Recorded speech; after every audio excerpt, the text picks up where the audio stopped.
Lição 5, 3 de fevereiro de 2019. A paz do Senhor. Título da lição: um inimigo que precisa ser resistido. Texto áureo: sujeitai-vos, pois, a Deus, resisti ao diabo, e ele fugirá de vós. Tiago, capítulo 4, versículo 7. Verdade prática: o Senhor Jesus provou na tentação do deserto que o diabo não é invencível.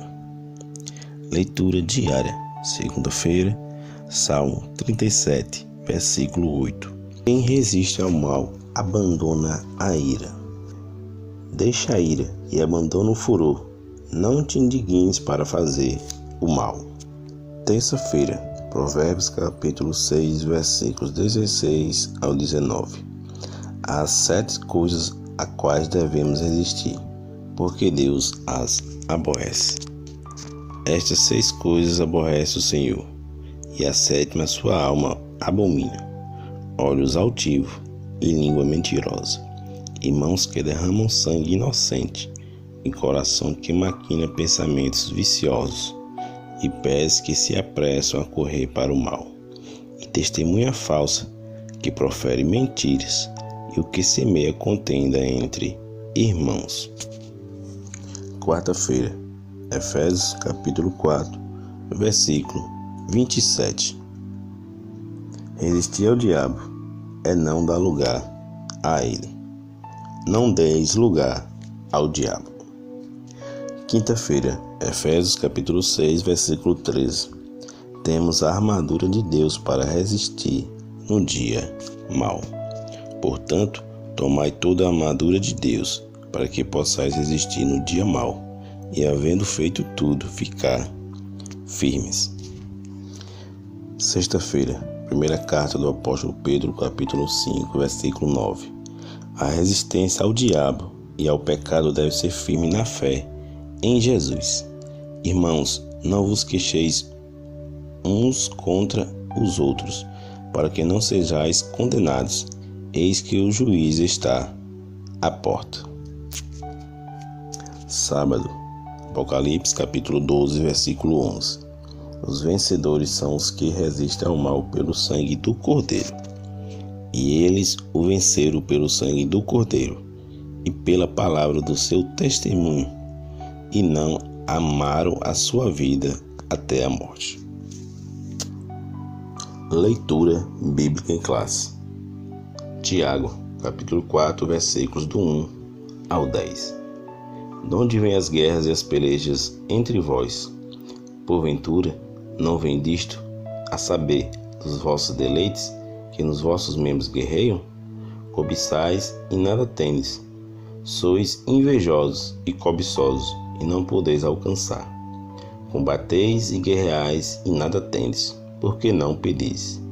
Pedis e não recebeis, porque pedis mal, para o gastardes em vossos deleites. Adúlteros e adúlteras, não sabeis vós que a amizade do mundo é inimizade contra Deus? Portanto, qualquer que quiser ser amigo do mundo constitui-se inimigo de Deus. Ou cuidai vós que em vão diz a Escritura: o Espírito que em nós habita tem ciúmes? Antes, dá maior graça. Portanto, diz: Deus resiste aos soberbos, dá porém graça aos humildes. Sujeitai-vos, pois, a Deus, resisti ao diabo, e ele fugirá de vós. Chegai-vos a Deus, e ele se chegará a vós. Limpai as mãos, pecadores, e vós de duplo ânimo, purificai o coração. Senti a vossa misérias, e lamentai e chorai. Converte-se o vosso riso em pranto, e o vosso gozo em tristeza. Humilhai-vos perante o Senhor, e ele vos exaltará. Hinos sugeridos: 157, 323 e 491 da harpa cristã. Agora vamos ao comentário da lição. Introdução. Essa seção da epístola de Tiago é, em outras palavras, um chamado à santidade. A carta é dirigida aos cristãos do primeiro momento da história sagrada. Tiago mostra que resistir ao diabo já era um bom começo. A presente lição esclarece por que devemos resistir às paixões e mostra ainda que a amizade com o mundo é inimizade contra Deus. Um bom início de preparação para a aula desta semana é estudar a carta de Tiago. Assim, é possível compreender bem o contexto em que se encontra a seção que nos interessa. Logo, será possível perceber em seus estudos o que o contexto da seção versa a respeito do chamado à santidade.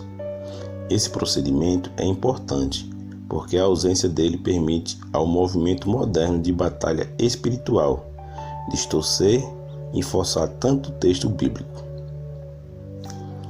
Primeiro tópico: a Epístola de Tiago, que se divide em 3 pontos. Primeiro ponto: destinatários.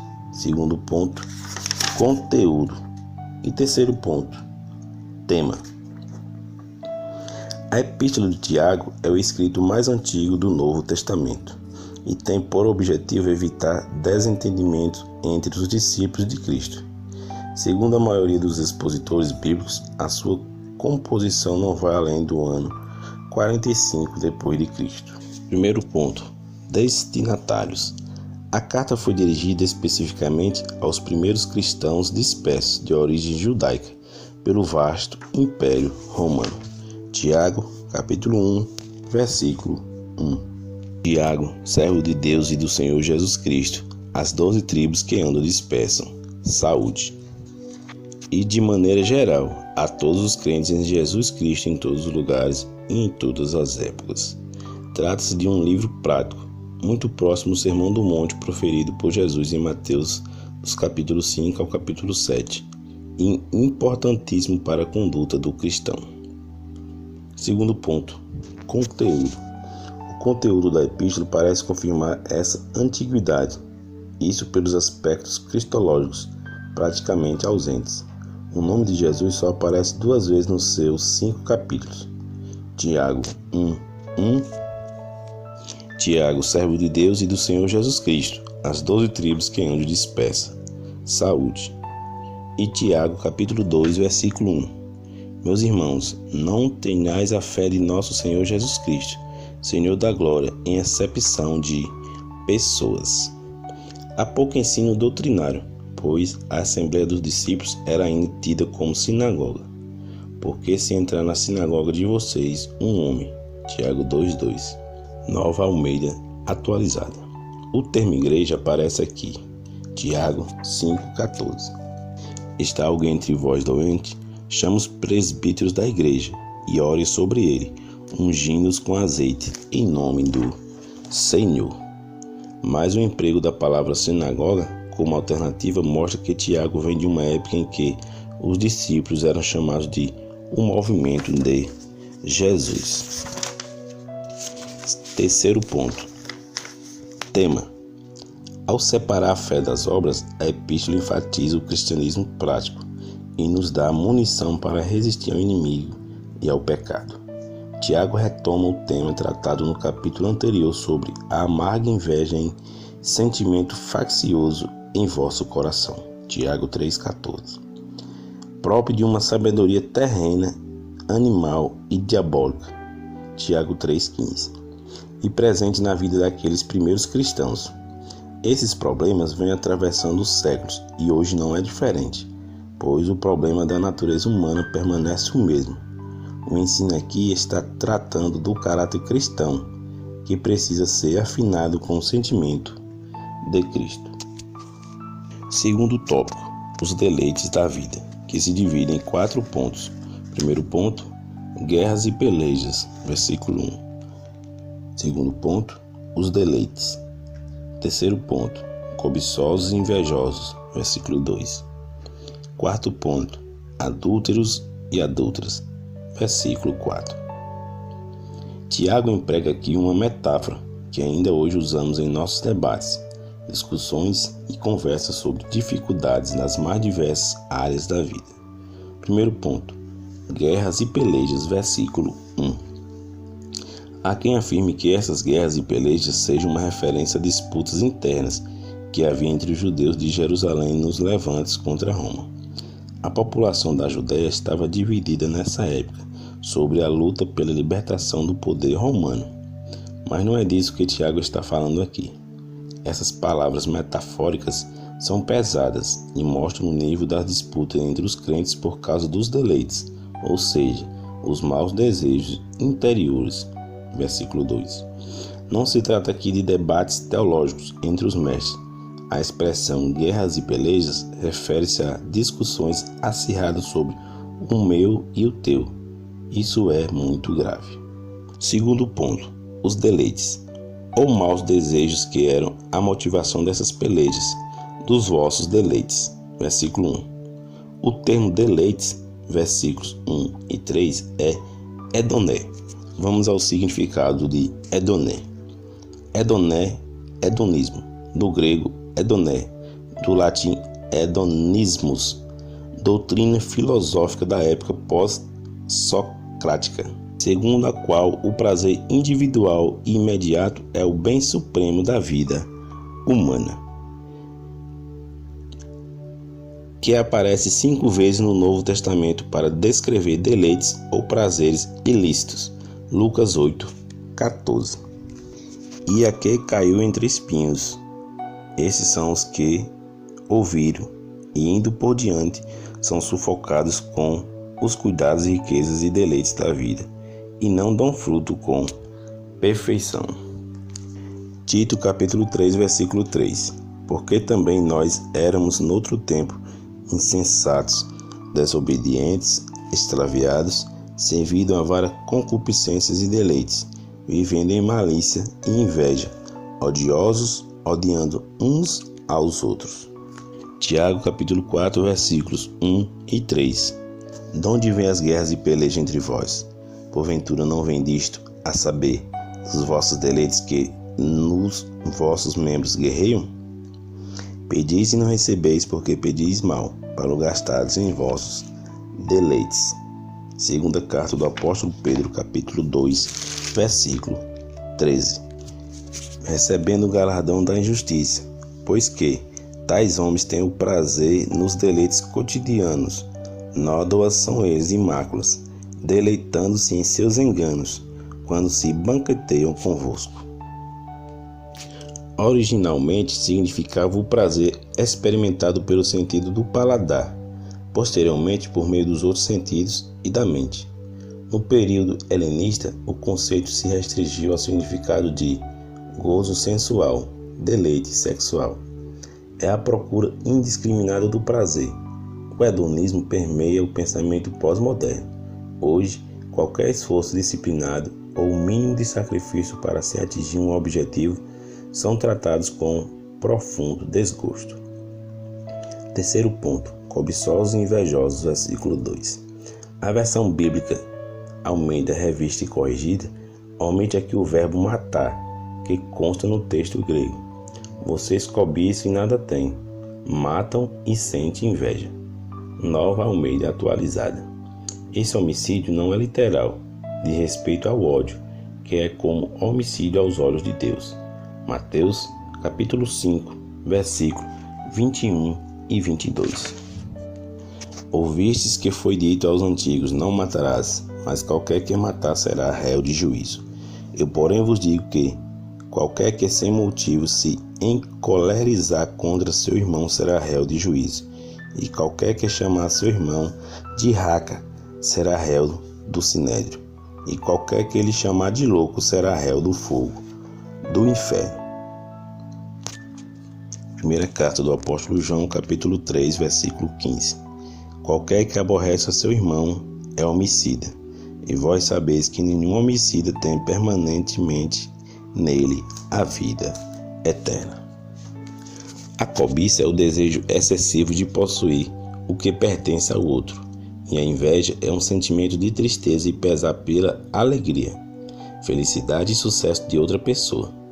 O cristão deve se contentar com o que tem. Lucas 3, versículo 14. E uns soldados o interrogaram também, dizendo: E nós, que faremos? E ele lhe disse: A ninguém trateis mal, nem defraudeis, e contentai-vos com o vosso soldo. Filipenses capítulo 4, versículo 12. Sei estar abatido, e sei também ter abundância. Em toda maneira e todas as coisas estou instruído, tanto a ter fartura como a ter fome, tanto a ter abundância como a padecer necessidade. Hebreus capítulo 13, versículo 5. Sejam os vossos costumes sem avareza, contentando-vos com o que tendes, porque ele disse: não te deixarei, nem te desampararei. Cabe aqui ressaltar que esse ensino não é uma apologia à pobreza e à miséria, pois não é pecado desejar e buscar, de maneira lícita, tudo que é útil à vida, desde que os nossos desejos sejam afinados com os de Deus. Quarto ponto. Adúlteros e adúlteras, versículo 4. Tiago continua a linguagem metafórica usada desde o Antigo Testamento para descrever a apostasia de Israel e sua fidelidade a Javé, seu Deus. A infidelidade a Deus é em si mesma um adultério espiritual. Tiago especifica que se trata de um assunto que envolve homens e mulheres, assim como a intimidade, o amor, a beleza, o gozo e a reciprocidade que o casamento proporciona, faz dele o símbolo da união e do relacionamento entre Cristo e a sua igreja. 2 Coríntios, capítulo 11, versículo 2. Porque estou zeloso de vós com o zelo de Deus, porque vos tenho preparado para vos apresentar como uma virgem pura a um marido, a saber, a Cristo. Efésios capítulo 5, versículo 31 ao 33. Por isso deixará o homem seu pai e sua mãe, e se unirá à sua mulher, e serão dois numa carne. Grande é este mistério. Digo, porém, a respeito de Cristo e da igreja. Assim também vós, cada um em particular, ame a sua própria mulher, como a si mesmo, e a mulher reverencie o marido. Apocalipse capítulo 19, versículo 7. Regozijemo-nos e alegremo-nos e demo-nos glória, porque vindas são as bodas do Cordeiro, e já sua esposa se aprontou. A antítese segue nesta mesma linha de pensamento, pois de igual modo a infidelidade de Israel, da igreja, ou de um cristão é chamada na Bíblia de adultério espiritual, ou prostituição e fornicação espiritual. Jeremias 3, 8. Foste como mulher adúltera, que em lugar de seu marido recebe os estranhos. Apocalipse capítulo 2, versículo 20. Mas tenho contra ti o tolerares que Jezabel, mulher que se diz profetiza, ensine e engane os meus servos, para que se prostituam e comam dos sacrifícios da idolatria. Terceiro tópico, resistindo ao inimigo, que se divide em 3 pontos. Primeiro ponto, Tiago apresenta a receita para resistir ao inimigo. Segundo ponto, a submissão a Deus. Terceiro ponto, os lamentos e os resultados. A ideia de Tiago, ao concluir essa seção da epístola, é a mesma exortação que fez o apóstolo Pedro, inspirado por Levítico 11:44. Porque eu sou o Senhor vosso Deus, portanto, vós vos santificareis e sereis santos, porque eu sou santo, e não contaminareis a vossa alma por nenhum réptil que se arrasta sobre a terra. Levítico 19, versículo 2. Fala a toda a congregação dos filhos de Israel e diz-lhes: santos sereis, porque eu, o Senhor vosso Deus, sou santo. Levítico capítulo 20, versículo 7. Portanto, santificai-vos e sede santos, pois eu sou o Senhor vosso Deus. Mas como é santo aquele que vos chamou, sede vós também santos em toda a vossa maneira de viver, porque escrito está: sede santos, porque eu sou santo. Primeira carta do apóstolo Pedro, capítulo 1, versículos 15 e 16. Primeiro ponto, Tiago apresenta a receita para resistir ao inimigo. Ele mostra que o Espírito Santo está em nós. Versículo 5. O que é confirmado em outras partes do Novo Testamento. 1 Coríntios capítulo 3, versículo 16. Não sabeis vós que sois o templo de Deus, e que o Espírito de Deus habita em vós? 1 Coríntios capítulo 6, versículo 19. Ou não sabeis que o nosso corpo é templo do Espírito Santo, que habita em vós, proveniente de Deus, e que não sois de vós mesmo? Efésios capítulo 2, versículo 22, no qual também vós juntamente sois edificados para a morada de Deus no Espírito. Na verdade, o cristianismo é a única religião do planeta que tem o Espírito Santo. João 14, versículos 16 e 17. E eu rogarei ao Pai, e Ele vos dará outro Consolador, para que fique convosco para sempre, o Espírito da verdade, que o mundo não pode receber, porque não o vê, nem o conhece, mas vós o conheceis, porque habita convosco e estará em vós. Assim, o Espírito Santo em nós não quer um coração dividido.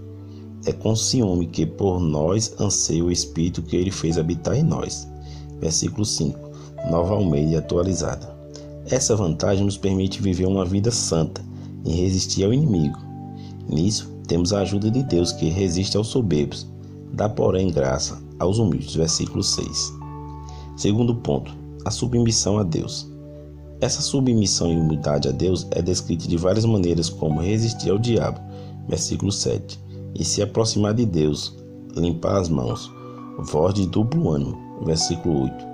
O duplo ânimo diz respeito aos crentes indecisos, indivíduos em suas decisões entre Deus e o mundo. Tiago, capítulo 1, versículo 8. O homem de coração dobre é inconstante em todos os seus caminhos.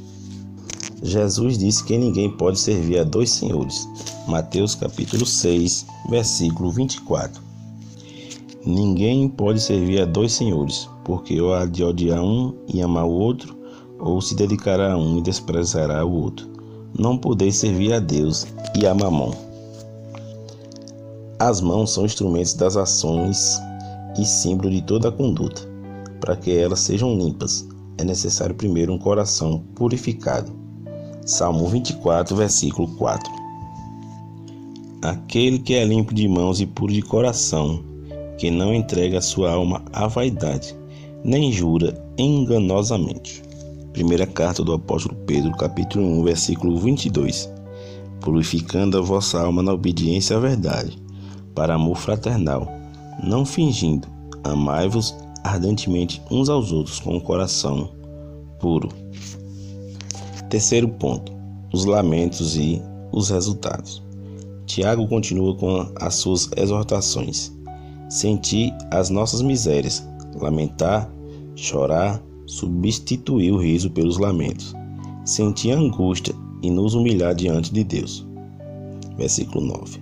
Essas exortações resultam em bênçãos, entre elas a que o diabo fugirá de nós e o Senhor nos exaltará. Versículo 10. Trata-se de uma vitória completa em Cristo. Conclusão. Tiago relaciona uma série de exortações que, se praticadas em conjunto, resultarão na completa resistência ao inimigo de nossa alma. O que Deus espera de nós é que sejamos santos como Ele é santo. Resistir ao inimigo no contexto de Tiago resume-se em que cada um de nós sujeitemos-nos à vontade de Deus e cheguemos-nos a Ele. E devemos ainda purificar as nossas mãos e limpar o coração. É essa dependência de Deus que nos leva à vitória em Cristo. Para refletir a respeito de um inimigo que precisa ser resistido, responda. Primeira pergunta: o que mostra a palavra sinagoga em Tiago 2:2? Segunda pergunta: a que se refere a expressão guerras e pelejas? Terceira pergunta: o que só o cristianismo tem e que fez dele a única religião do planeta com tal característica? Quarta pergunta: o que significa a expressão duplo ânimo em Tiago 4:8? Quinta pergunta: quais as bênçãos resultantes das exortações de Tiago? A próxima lição será a lição de número 6, datado do dia 10 de fevereiro de 2019. Quem domina a sua mente? A paz do Senhor, e fique agora com um louvor da harpa cristã de número 323. Que o Senhor continue vos abençoando e até a próxima semana. Levantai os vossos olhos para cima, ó remidos do Senhor Jesus. A figueira mostra que se aproxima, o verão brotos já brotou. Levantai, levantai vossos olhos para o salão de Jesus virá. Levantai, levantai, a redenção breve se fará. Muitos dizem que Jesus está tardando para vir buscar um povo seu, qual nos dias de Noé estão pecando, sem temer um bondoso Deus. Levantai, levantai vossos olhos para o salão de Jesus virá. Levantai, levantai, a redenção breve se fará. Muitos como Faraó estão dizendo: quem é o Senhor para lhe ouvir? E também o coração endurecendo, mas as pragas estão para vir.